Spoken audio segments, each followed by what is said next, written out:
చదువుకోవాలి. మీరు నువ్వు పని చేస్తూ చదువుకుంటావా?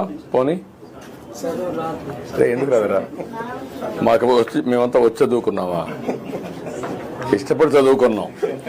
నీకు కష్టపడుతున్నావు. నువ్వు చదువు రాదని ముందే చెప్పేస్తున్నావు. నువ్వు చదువు రాదంటే రాదు, వస్తుందంటే వస్తుంది. రాదని మనసులో పడకూడదు. ఇష్టపడి ఏ పని చేసినా నీకు కలిసి వస్తుంది.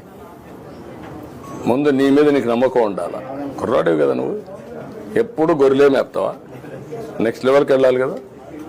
ఇప్పుడు ఆయన ఉన్నాడు, మీ కులమే, వాళ్ళ నాన్న మంచి పారిశ్రామికవేత్త, ఈయన వచ్చాడు, ఈరోజు బ్రహ్మాండంగా మంత్రిగా పనిచేస్తున్నాడు.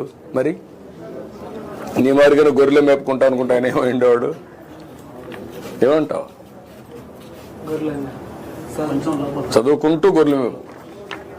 చదువు కూడా ఇంటికాడ నుంచి కూర్చొని నేర్చుకోవచ్చు, అప్పుడప్పుడు క్లాసులో పోవచ్చు, అప్పుడు డిగ్రీలు వస్తాయి. రెండు పనులు చేయి.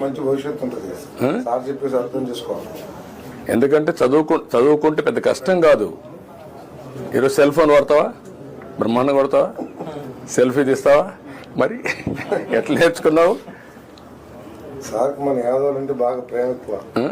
ఎందుకంటే మీరు బీసీలంతా మీ ఊరంతా ఓట్లు వేస్తారు. నాకు ఎప్పుడు వేసారా? ఎప్పుడు వేస్తారు. తెలుగుదేశం అంటే మీకు అభిమానం, అందుకే మిమ్మల్ని పైకి తేవాలని నేను. అగ్రవర్ణాలే కాకుండా బీసీలు మీరందరూ పైకి రావాలి. దానికోసమే నేను ప్రత్యేకమైన శ్రద్ధ పెడుతున్నా. మీలాంటి కుర్రాలను చదివించడం, ఆర్థిక సహాయం చేయడం, పైకి తీసుకురావడం, ఇవన్నీ